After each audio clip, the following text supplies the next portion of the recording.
చెప్పుల దుకాణాన్ని తీసి బుల్డోజర్ పెట్టి అవతలెత్తి పారేస్తుంటే నేను అడుగుతా ఉన్నా ముఖ్యమంత్రిని, మానవత్వం ఉన్న సర్కార్ చేయాల్సిన పనేనా ఇది?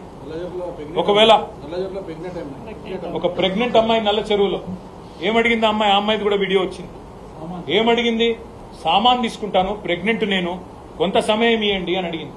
దానికి కూడా నిర్దాక్షిణ్యంగా ఆ అమ్మాయిని బయట నూకేసి కట్టేసి పోలీసులతోని గోడగట్టి అమానవీయంగా. నేను ముఖ్యమంత్రి గారిని ఒకటే అడుగుతా ఉన్నా, ఉన్నాయి ఒక మా హయాంలో కాదు, స్వాతంత్రం వచ్చినప్పటి నుంచి ఫుట్పాత్ల మీద ఆక్రమణలు జరుగుతూనే ఉన్నాయి.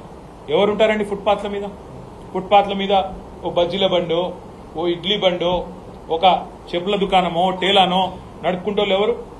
ఏ దిక్కు లేకపోతే సొంతంగా తమ కాలం మీద తాము నిలబడి నెలకొక 10,000 సంపాదించుకుంటోళ్ళు ఉంటారు. వాళ్లకు నువ్వు తొలగించాలనుకుంటే ఫుట్పాత్ ఆక్రమణలు ఉద్దేశం మంచిదే, కానీ ఏం చేయాలి? ప్రభుత్వం వెండింగ్ జోన్లకు తరలించాలి. వాళ్ళని ఒక వెండింగ్ జోన్ పెట్టి, మేము చేసినాం ఇదివరకు అయ్యప్ప సొసైటీలో అదే సమస్య ఉంటే వెండింగ్ జోన్ పెట్టి అక్కడ షాపులు కొత్తవి కట్టి వాళ్ళని అక్కడ తరలించి ఆడికెళ్ళి తీసేసింది. మానవీయ కోణం ఉండాలి. వాళ్ళ నగాదంలో రోడ్డు మీద పడేది బలిసిన వాళ్ళ కంటే ఇబ్బంది కాదు, కానీ ఇట్లా పేదవాళ్ళకి ఎవరు దిక్కు ఆలోచించాలని కోరుతా ఉన్నా. వెండింగ్ జోన్లు నిర్మాణం చేయండి. ఆక్రమణలు తొలగించే ముందు వెండింగ్ జోన్లు కట్టి వారికి ప్రత్యామ్నాయ పరిష్కారం చూపెట్టి వాళ్ళని తొలగించండి. అదేవిధంగా ఇంకా విచిత్రం, అసలు ఈ ప్రభుత్వంలో కుడి చేయి ఏం చేస్తుందో ఎడమ చేయికి తెలియదు. నిన్నగాక మొన్న చూసిన నేను 3 రోజుల కింద 1,50,00,000 రూపాయలు పెట్టి రిజిస్ట్రేషన్ అవుతుంది. 3.5 రోజుల కింద 3 రోజుల కింద 3 రోజుల తర్వాత ఇంకో ప్రభుత్వంలోని ఇంకో శాఖ వచ్చి కూలగొడుతుంది. ఇది అక్రమం అని. అంటే కుడి చేయి ఏం చేస్తుందో ఎడమ చేయికి తెలియదా? రిజిస్ట్రేషన్ శాఖ రిజిస్ట్రేషన్ ఎట్లా చేస్తుంది? 3 రోజుల తర్వాత నీ ఇంకో శాఖ వచ్చి ఎట్లా కూలగొడుతుంది? అది నువ్వు ప్రభుత్వాన్ని నడుపుతున్నావా, సర్కస్ నడుపుతున్నావా? ఒకవేళ నిజంగానే నీకు అవి ఆక్రమణలు అని తెలిస్తే, అది ఎఫ్టీఎల్ అని తెలిస్తే, బఫర్ అని తెలిస్తే ముందు పర్మిషన్ ఇచ్చిన మీద చర్య తీసుకో. కొనుక్కున్నోళ్ళ మీద కాదు.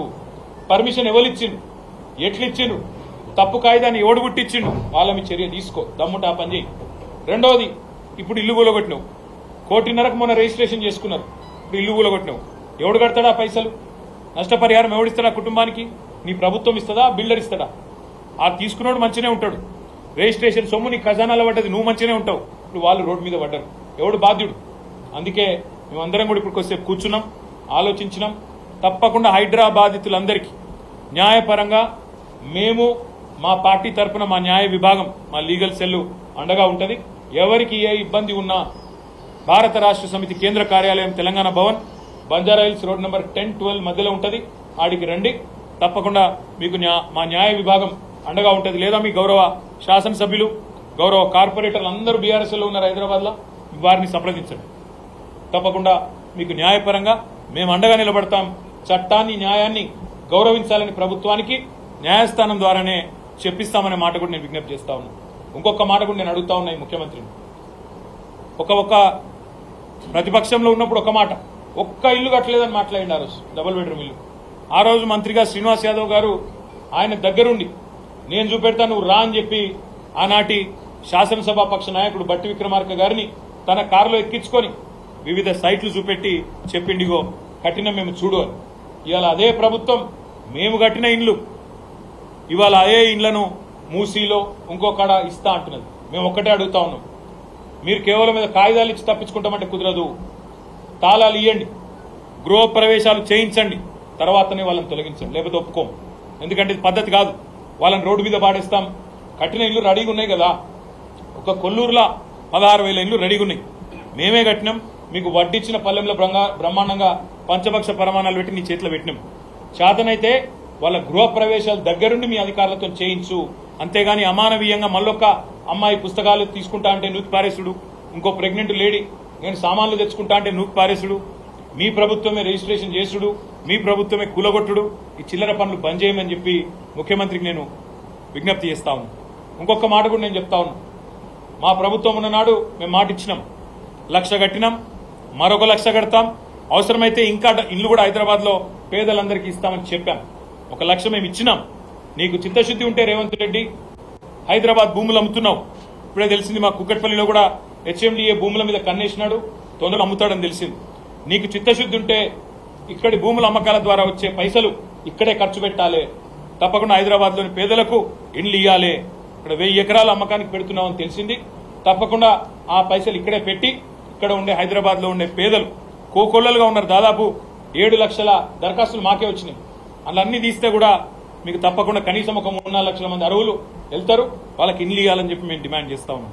తప్పకుండా వారికి అండగా ఉంటాం. ఇక చివరిగా నేను చెప్పేది ఒకటే, మీరు మంచి పనులు చేయకుండా కేవలం బట్టగాల్చి మీదేస్తాం, హైడ్రా పేరిట డ్రామాలు చేస్తాం అంటే మాత్రం ప్రధాన ప్రతిపక్షంగా మేమైతే చూస్తూ ఊరుకోం.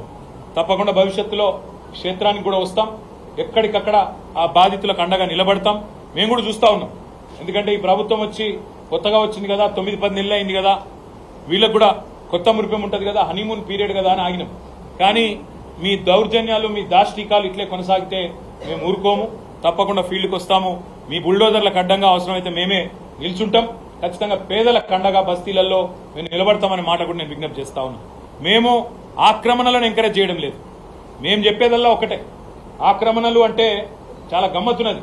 ఆక్రమణలు చేసిందంతా మీకు కాంగ్రెస్ వాళ్ళే ఉంటారు ఎక్కువ.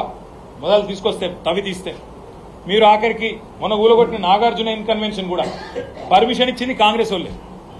ఇలా కూలగొట్టి డ్రామా చేసేది కాంగ్రెస్ వాళ్ళే. కాబట్టి ఈ చెరువుల కబ్జాలు, నాలాల కబ్జాలు గత ఒక 70-80 ఏళ్ల నుంచి జరుగుతూ వచ్చినాయి. పేదవాళ్ళు అక్కడికి వచ్చి కట్టుకున్నారు. మీరిచ్చిన పట్టాలు కూడా ఉన్నాయి. నేను అనేదల్లా ఒకటే, రాజకీయాలకు అతీతంగా, రాగద్వేషాలకు అతీతంగా పేదలకు న్యాయం చేద్దాం. ఏ దిక్కు లేని వాడికి, అభాగ్యుడికి అండగా నిలబడదామన్నదే మా పార్టీ సిద్ధాంతం. తప్పకుండా అండగా నిలబడతాం. ఆక్రమణలను మేము కూడా ప్రోత్సహించాం. కానీ అందులో నుంచి తొలగించేటప్పుడు మాత్రం మానవీయంగా వాళ్ళని ఇళ్లలో పెట్టండి. రోడ్డు మీద, బజార్ మీద పడేయకండి. చిన్న పిల్లలను, మహిళలను వాళ్ళ పట్ల కర్కశత్వంతో, మానవత్వం లేకుండా వ్యవహరించకండి. ఇది మంచి పద్ధతి కాదు అనే మాట కూడా చెబుతూ, ఇక ఆక్రమణలు కూలగొట్టాలంటే నేను ఇంకో మాట కూడా అంటున్నాను. జిహెచ్ఎంసీ బిల్డింగే నాలా మీద ఉంది. ఇలా హైడ్రా కమిషనర్ కూర్చున్న బిల్డింగ్ బుద్ధ భవన్ కూడా నాలా మీదే ఉంది. మీ అన్న తిరుపతి రెడ్డి ఇల్లు FTL ఉన్నది. మీ మంత్రుల ఇండ్లు, ఫామ్ హౌజులు, చెర్లళ్ళు ఉన్నాయి. అవి గులగొడతావా? మొదలు అవి గులగొట్టాలి కదా. చారిటీ బిగిన్స్ ఎట్ హోమ్ అంటారు కదా, ఆడికెళ్ళి మొదలుపెట్టు. అంతగానం నీకుంటే కమిట్మెంటు, ఆడికెళ్ళి మొదలుపెట్టు. జిహెచ్ఎంసీ ఆఫీసు, బుద్ధ భవను, మీ అన్నది ఇల్లు, మీ మంత్రుల ఇండ్లు, మీ ఎమ్మెల్సీ పట్నం మహేందర్ రెడ్డి ఇల్లు, ఇవన్నీ కూడా మొదలు కులగొట్టి నీ చిత్తశుద్ధి రుజువు చేసుకొని పేదవాళ్ళ మీద నీ ప్రతాపం చూపెట్టు తప్ప ఇష్టం వచ్చినట్టు చేస్తా అంటే ఊరుకోమనే మాట కూడా మళ్ళొకసారి చెబుతూ, ఈ సందర్శనలు ఇది మొదటిది మాత్రమే. హైదరాబాద్ లో అటు అంబర్పేటకు పోతాం. ఇప్పుడే మా